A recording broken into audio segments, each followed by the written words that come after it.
Good afternoon and welcome to United TV and welcome to Bariatric Friday. My name is Kamal Arkan. Today we are revisiting one of the most and hottest important topic in fighting obesity, and this is weight loss drugs and bariatric surgery. Now, we have covered this topic recently from two different surgeons, and today we are going to have Dr. Rahul Singh from Krias. He's going to join me. Dr. Singh is one of the physicians deeply committed to holistic, patient-centered obesity care. With so much buzz around the medication like Wegovy and Zepbound, we will explore how bariatric surgery fits into a broader metabolic treatment strategy and why surgery is still a critical tool, especially for women dealing with long-term hormonal and metabolic challenges. So we are going to start our discussions, and this is our first time with Dr. Singh, although you have been with us since 2014. How are you doing, Dr. Singh? I'm doing very well. Kamal, thank you for having me here. Absolutely. Well, thank you for being with us. So I did mention in the prior session at the end of it, although on the Bariatric Friday, this is our first time, but you do webinars for Krias. Those are second and fourth Tuesday of every month. And I know you do at least one of them every month. Yes. This is where we have more kind of structural, almost like a training like presentations for our patients. And so it's not like you are new to these. So, and thank you again for being with us. Now, we covered the bariatric surgery. One of the reasons for the session is to make sure that our patients get the support that they need. So that's why we kind of divide these different topics into like 12, 13, almost 14 in some cases sessions. And it's easier for our patients to go through it and understand what they need to do. And now we have playlists on our YouTube for each topic because we covered them so many times. And I believe this weight loss drugs is going to be another one that many people are going to watch different sessions that we have done with different providers. And the reason is because there's a huge marketing out there. There's a big promotion. Even on social media, you go in, you see Wegovy, the Zepbound, and other medications. Although bariatric surgery is one of the most efficient tool to fight morbid obesity, almost 60 to 80% of the excess weight being taken care of in the first 6 to 8 months. It's still unmatched by any medication. However, the medication reality is out there, and I would like to ask you, why is bariatric surgery still considered the gold standards for treating morbid obesity? Well, that's a wonderful question, and I think there are several reasons, in fact, why bariatric surgery is considered the gold standard. For one, all procedures that we perform, every last bariatric surgery that we perform, these were designed specifically for helping patients lose weight. Whereas with the medicines, weight loss was not necessarily the goal of the medicine, but mostly just the side effect. Every medicine that we have, weight loss has always been its side effect, while the goal of that medicine was to treat something else. You know, you can talk about phentermine, which is a medicine which is very similar to medicines used for treating ADHD. So a side effect was noted, okay, it suppresses appetite, so let's use it for that purpose. And then similarly, you know, the latest medicines, GLP-1s, weight loss was a side effect of these medicines while patients were being treated for diabetes. Sleeve gastrectomy, on the other hand, or gastric bypass, duodenal switch, all of these were designed from ground up to help the patients lose as much weight as they could and be very successful with it. Now, these tools, these procedures, these surgeries, these are lifelong tools. This is not something that once you stop using it, like you would use the medicine, this is a tool which would be there forever. So it's always available for the patients to use, and therefore patients are more likely to be successful 5 years, 10 years, 15 years, 20 years down the line when compared to medicines. And we are not just talking about how much weight you might lose. What we are talking about is the long-term effectiveness of a medical tool that we have. Medications are also tools, but the problem is that with the medications, in fact, there's a study that came out just a couple of months ago, which talks about how many people actually end up staying on the medicines beyond 1 year. So by 1 year, 50% of patients are off the medicine, usually because of the side effects of the medicine. By 2 years, about 72% of patients are no longer on the medicines. And that's again because of either non coverage or a lack of availability, but most likely because the patients are having side effects of it. Surgery, patients do great. They lose a lot of weight right off the bat. They're able to get their goals in place, and in the long term, they're successful. And that's why it's a gold standard. If you look at any article in the news or you look at studies, they always compare any new option we have for weight loss with the gold standard, which is surgery. And that's why, because it's a long term, it's a tool which provides long term success. It's a tool which provides more weight loss than other options, and is therefore considered the gold standard.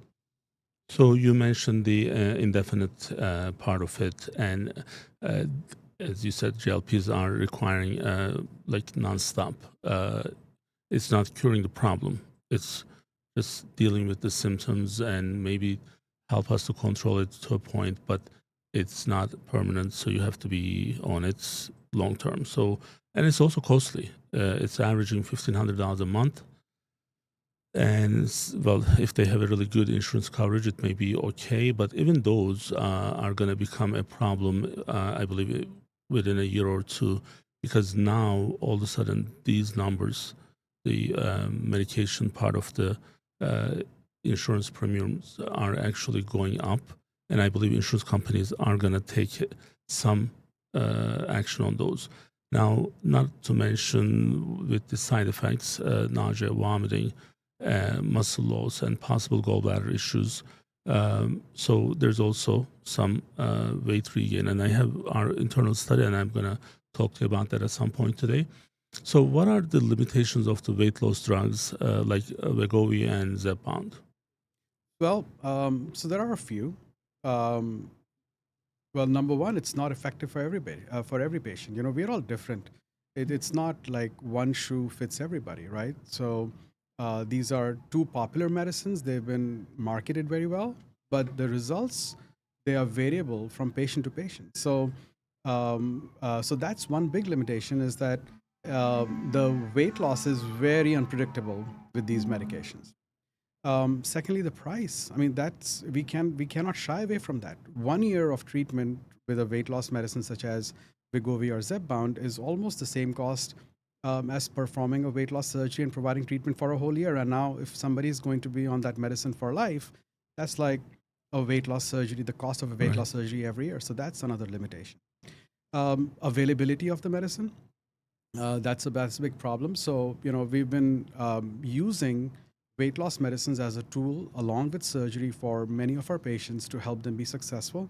But the problem has been lack of availability of these medicines in whichever pharmacy that the patients would like to use, and then of course approval by their insurance company. So those are some common things that we hear from patients. So we have 134 patients. I was able to have a data validation with actually two of our resources who helped me with this project. I don't know if we can call this like a research or maybe it's some derivative of research, what we did, but it's a study, perhaps it's a better term to use. So out of 134 patients, we look at, we measure patients only with BMI higher than 39. So in 6 months, the average weight loss was 2.4%, I believe. So now there are some patients on the top with 10 or 12 of them who have like teens, like 10, 12, 13, 14%. And then we have some patients on the bottom side, they gain weight. And then overall, the average, they are at 2.4%, maybe even 2.3. So What I have seen while going through and validating the data is one is they may not be best administered by everyone. Now I'm going to out you a little bit. So your wife actually is one of the weight loss uh, physicians. She's board certified by Medicare, and her approach is different. She's not a surgeon, and I want to make sure that you guys don't have a fight tonight. So we are not going against what she's trying to do. She's a board certified weight medical weight management primary care. Yes. So, and her approach is different. She works with nutritionists when she's working with the patients. Patients do come back on a regular basis, and patients do their lab work.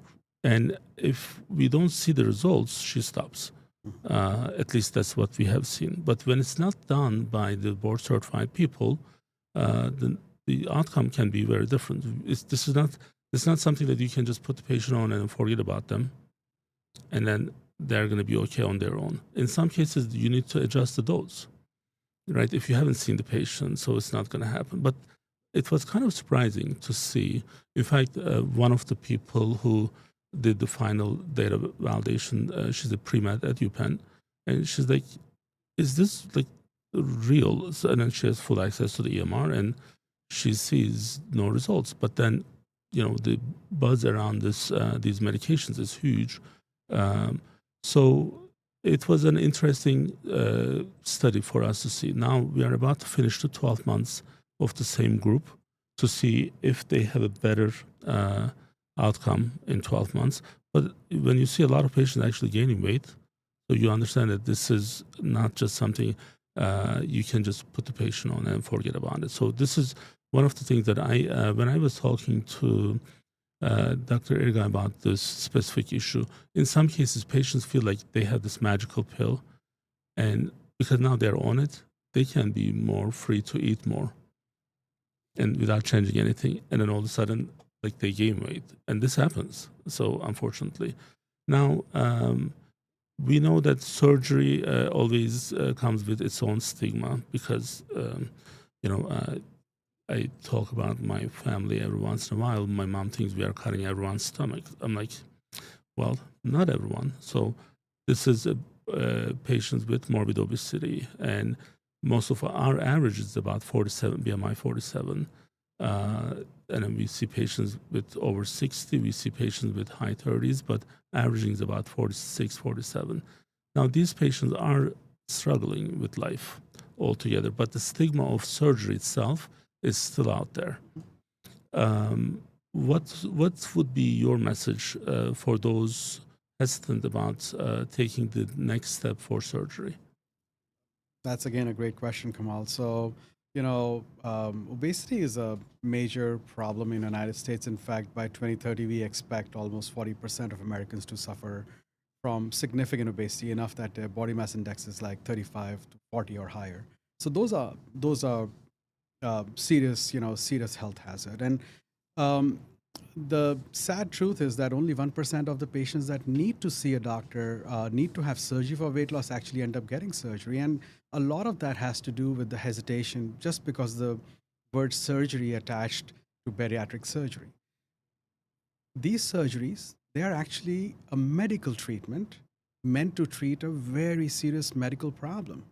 Yes, it does involve modifying a part of one's gastrointestinal tract, whether it is helping a patient feel satisfied with smaller portions of food, or helping modify the way the food gets digested so they don't absorb as much food, right? Or a combination of this. But it's in effect a medical treatment for a medical problem. What I would tell patients is that so many of our patients in their 30s and their 40s, 50s, and 60s, when they come back and come back after a few months of surgery, they say, "I wish I'd had this surgery done a year ago. I wish I'd had this surgery done 10 years ago when I started to face this problem, but I wish I'd known about it." And then that's what I want to let patients who are a little hesitant about surgery, come talk to us. We will help design the right program for you. What I like to tell my patients is that, just like, Rocky in that boxing ring, right? Fighting somebody. Um, so has a coach, right? Hmm. So Rocky, so you are Rocky and you're fighting obesity. We as a team, we are your coaches, we are your life coaches. We are there to help you be successful. So not just so bariatric surgery is only part of that treatment. The entire treatment is, the nutritionists we have, the psychologists we have, the support mechanisms we have after surgery. If you're struggling with weight loss, we are there to help support that. And we are your coaches for the rest of your life. So we would expect to see you, year after you've had surgery. So yes, if you're hesitant, talk to us. Let us know why you're hesitant, and well, and if you're not the right patient for surgery, then we can talk about medications as well.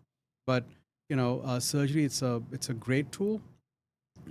It's a wonderful medical treatment in a sense to treat a medical problem. And we are utilizing the medication Yes, while they're going through the bariatric yes, surgery, as we are getting them ready for the surgery, because we have patients who are over 60, 65. Right now, we have two patients on the list, on the outstanding list with BMI 72. So we are trying to bring them down to 60 if they are men, down to 55. So, and it's not easy when someone is already at BMI 72. You are not going to be able to make like one of the reasons they are getting the surgery because they fail to lose weight.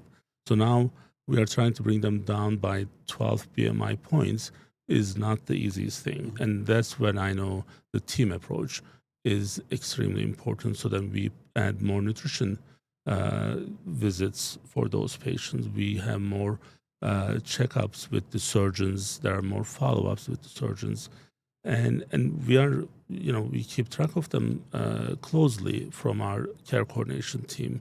So um, it's we are not saying that, well, either this or that. It's just like they're in two different. I think their caliber is different. So the surgery caliber is at a different level. So this is like a 12-cylinder car, and the medication is 2 or 3 cylinder. So it's not going to be able to do the same thing, but definitely it will make some impact. So I think maybe that's kind of like for our patients and other people to understand. This is this is not like we are not saying that, hey, either you do this or you do that. It's there may be some combination in some cases, because when it's a severe morbid obesity, surgery is the only reliable option for those patients. Now, going back to the long-term outcomes, um, as we mentioned before, the surgery provides a long-term outcome. There's stability, it stays constant, and if certain things are being followed by our patients, the success is inevitable. So it happens, and this is not the case for medication.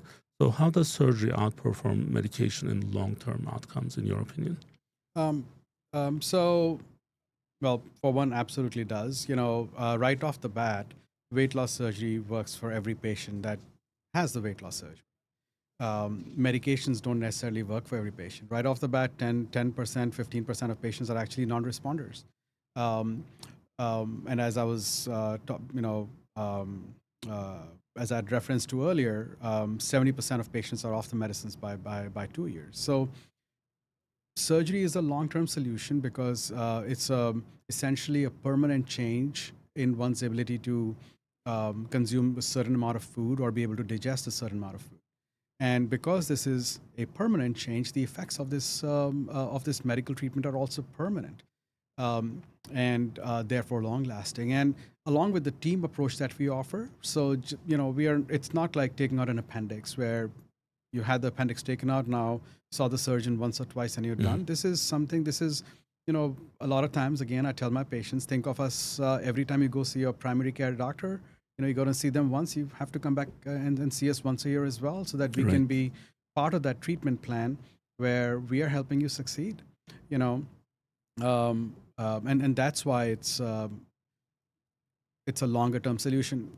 From the longest time, from the time that this surgery, when these surgeries were designed to offer weight loss to patients, they were always designed in a sense that these patients would be following up regularly. Whoever underwent surgery would be following up regularly with the bariatric surgery team. And this has been reinforced, particularly in the last 2.5, 3 decades, where programs were created, bariatric surgery programs to offer lifelong solutions for helping patients lose weight. And that's why, the team approach to weight loss with the weight loss surgery, the permanent nature of the weight loss surgery affords patients long-term, lifelong results. Absolutely. So, as I'm listening to you, like with these sessions, I always say that I'm the one without the medical license, and usually my guest is the one with the license. So it's a lot of learning, and it's amazing how the session after session, there's still some learning for me in this process. And if that's the case for me, then I can imagine what our patients need and understand, because this is what we do every day. I run case conferences for our team, go through each and every patient one by one, but still there are different things that we are picking up from these sessions. And it's from that point, it's extremely important to hear it from different angle, or different person, or different surgeon. So this does help. I'm learning, so I can tell you that. So earlier I mentioned with some patients we can use this as a combination, but patient who started on medication, they can transition into the surgery for better results. Are there any downside of that? Okay, this is actually another great topic. So over the last couple of years, in our conferences, in our bariatric surgery national conferences, international conferences even, we are talking about treating obesity more like cancer. And it's important to explain why we use that term, because just like cancer, obesity also shortens one's life expectancy. It causes a lot of other issues which shortens one's life, how much you might expect to live, and increases one's risk of dying from other causes. And in essence, obesity leads to early death, and that's a problem. So what we are talking about in our societies is how to maximize weight loss. So just like cancer gets treated with, what we in medical terms we call this neoadjuvant, or medications that are given before they have the main treatment for cancer, and then adjuvant chemotherapy, which is treatment given after they've had the main treatment, which is usually surgery. So that's the sense, or that's the treatment kind of plan that I have in mind when I'm looking at patients that are suffering from very significant obesity, where they might be very high BMI patients. So start them on some weight loss medicine that they tolerate well, that they're able to work with, help them lose a certain amount of weight. Doesn't have to be a specific number, but has to do more with how they do with that lifestyle change and the medications. Then they have the surgery. We will hold off the medicines at that time and see how they do. Maximize their weight loss with the surgery. Maybe that could be 6 months, 9 months, or a year, and then reintroduce the medicines if that need is there, so that 1.5, 2 years down the line, 5 years down the line, 10 years down the line, they've achieved the maximum potential weight loss. So medicines are a tool in the toolbox. Surgery is like a sledgehammer, right? It's a great, wonderful tool, and then we can tweak things with medications. Absolutely. So we talk about the financial impact of the medications. When it becomes a long-term, what is the financial reality of long-term drug use versus surgery? There can be so many. So depends how you look at it. One is the financial burden to the nation, in a sense. So it's expected that over the next several years, just the amount of money spent by the country on GLP-1 medications for obesity, it's I think $10 billion, right? It's a big number. State of Delaware, just for their employees, it's about 55 million program year Right. 2025. Right. In fact, the country where Wegovy is made in, I'm forgetting the exact country it is, but the biggest portion of their gross domestic product, their GDP, is coming from these medications. So they're a huge financial burden. On average, $17,000 is the cost per patient per year um, um, for using this medicine for weight It's loss. Denmark. Denmark, there you go.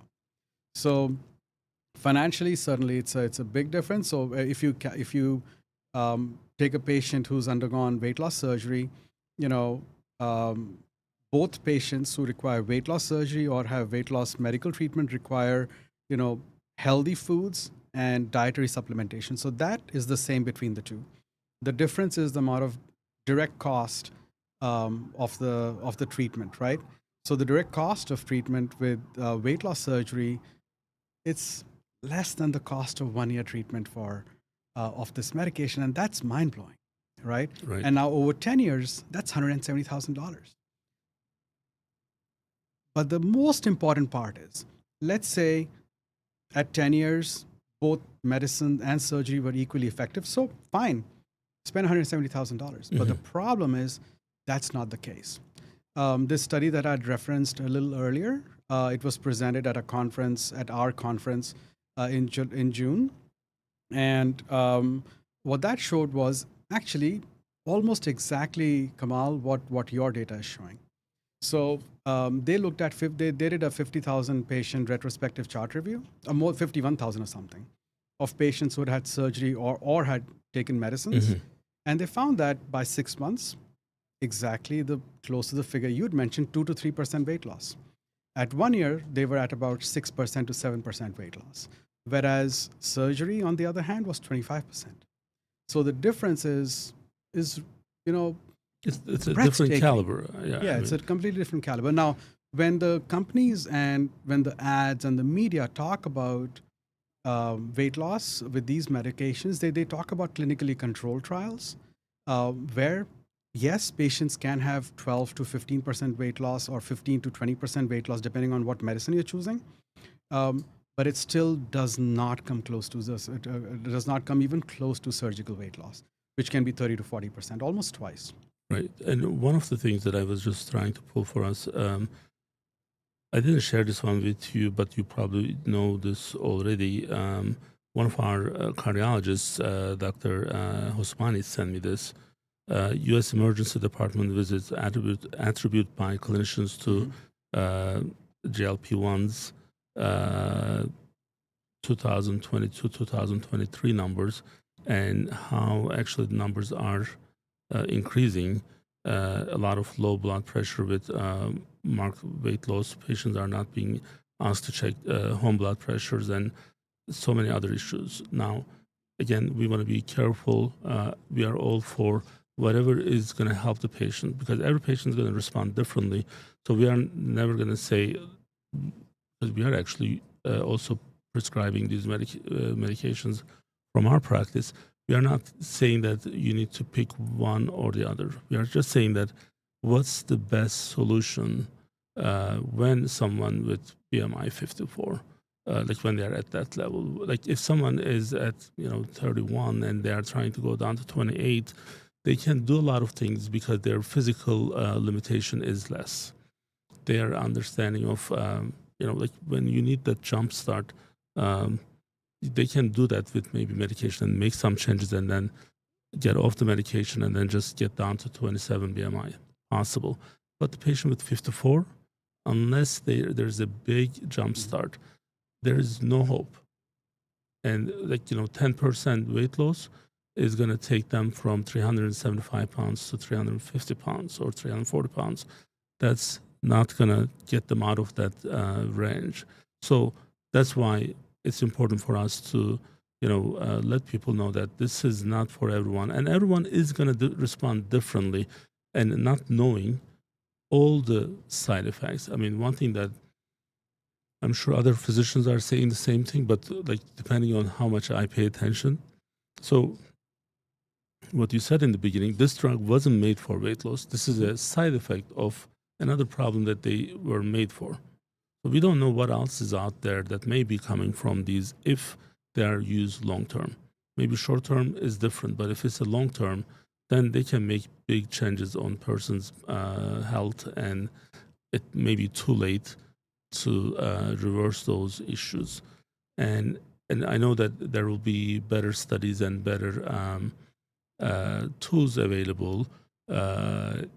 Just like when the bariatric surgery started in the early 2000s, we were doing a lot of gastric band, and then we went to gastric sleeve.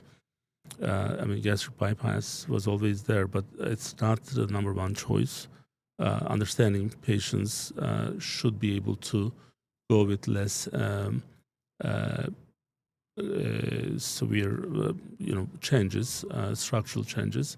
And gastric sleeve is a good option for 75-80% of our patient population. But even when they fail, there's, like last week we did talk about revision surgery. And one of the things, I don't know if you want to talk about it, but even for those patients with gastric bypass, when there's in science, there's no stop, there's no endpoint for learning. And I was explaining one of our employees, she asked me and how this actually works, and apparently there's a history of gastric bypass, and you do overstitch procedures, and that it's a totally different procedure. And I think you're the only one who's doing that in our practice. I don't know if you want to talk about that a little bit. Yeah, great. So I think, one of the things about gastric bypass is, what to do to help patients who may have regained some of the weight back over time. And a lot of times patients that regain the weight back, they come back and say that, what, doctor, I'm able to eat way more than what I was able to when I had the surgery. So can we do something about it? And so that's where procedures where, you can make the pouch a little smaller, make the opening that connects the pouch, the stomach, to the intestine a little smaller, so that the food just sits in the stomach a little longer. When the food stretches the stomach, the stomach pouch, it makes you feel less hungry, makes you feel more full.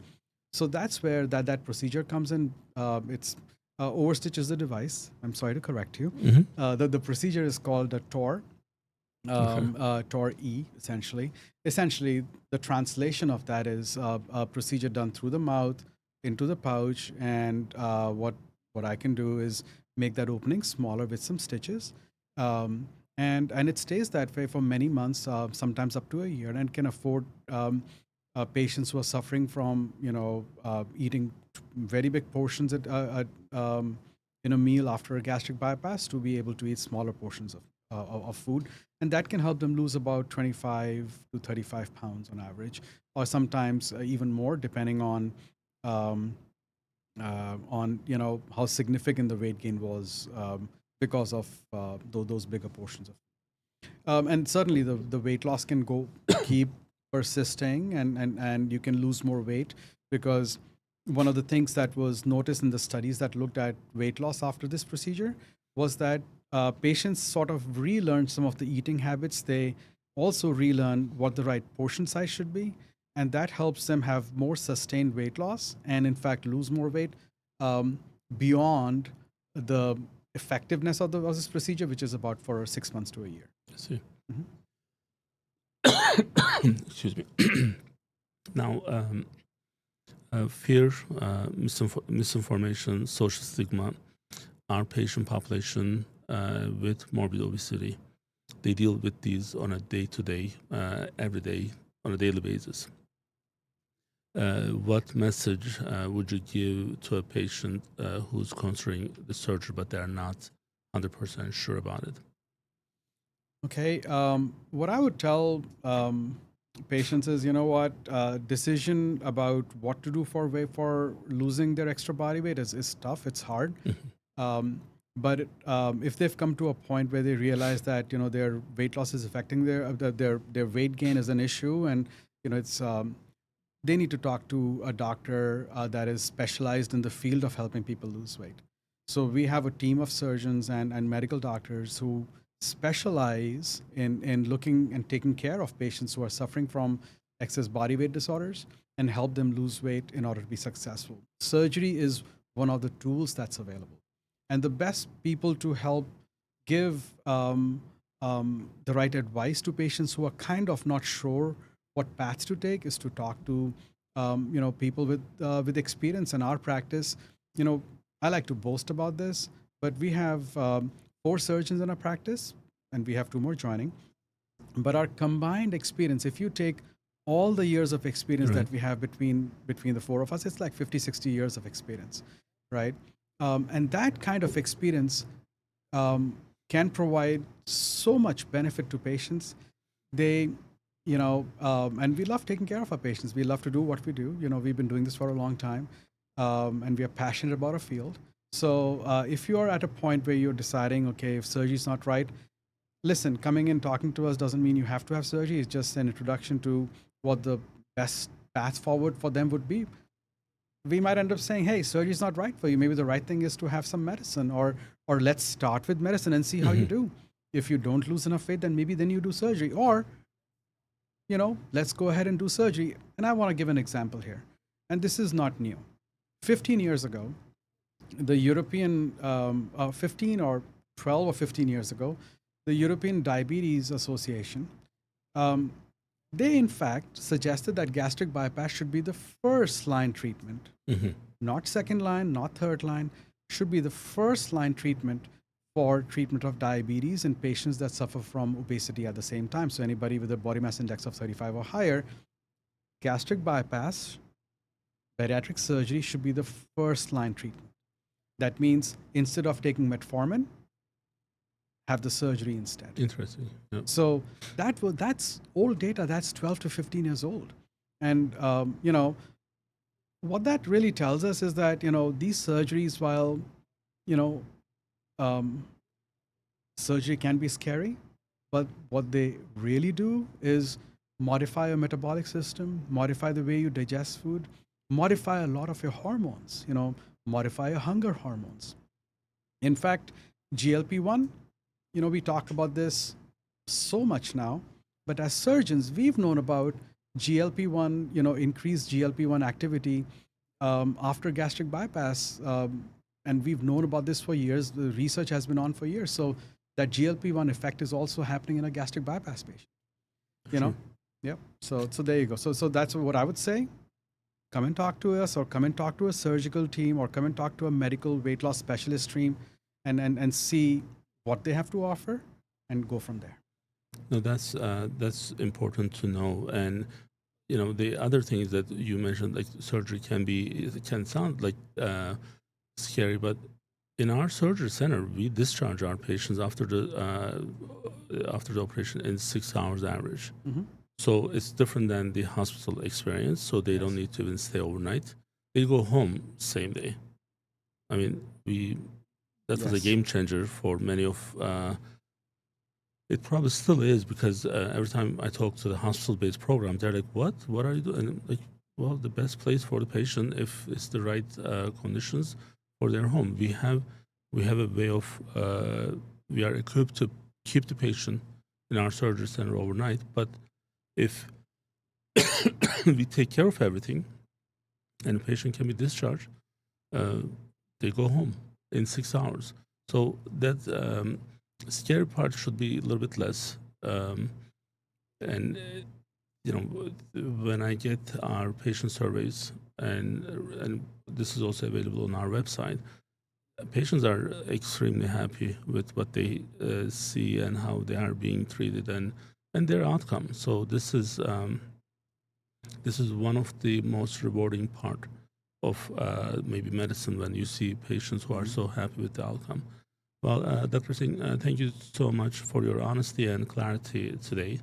As we discuss, while medication may have a role in mild cases or short-term support, they are not a replacement for long-term, life-altering benefits of bariatric surgery. And your healthcare providers are going to give you the best opinion on these. Please start with your primary care physicians. Come to our bariatricians, our nutritionists, come to our surgeons to get the most accurate information that you need. Our goal is to make sure that we can make an impact long-term in your life, and that's why we are here for. So until next time, please stay united. We'll see you soon.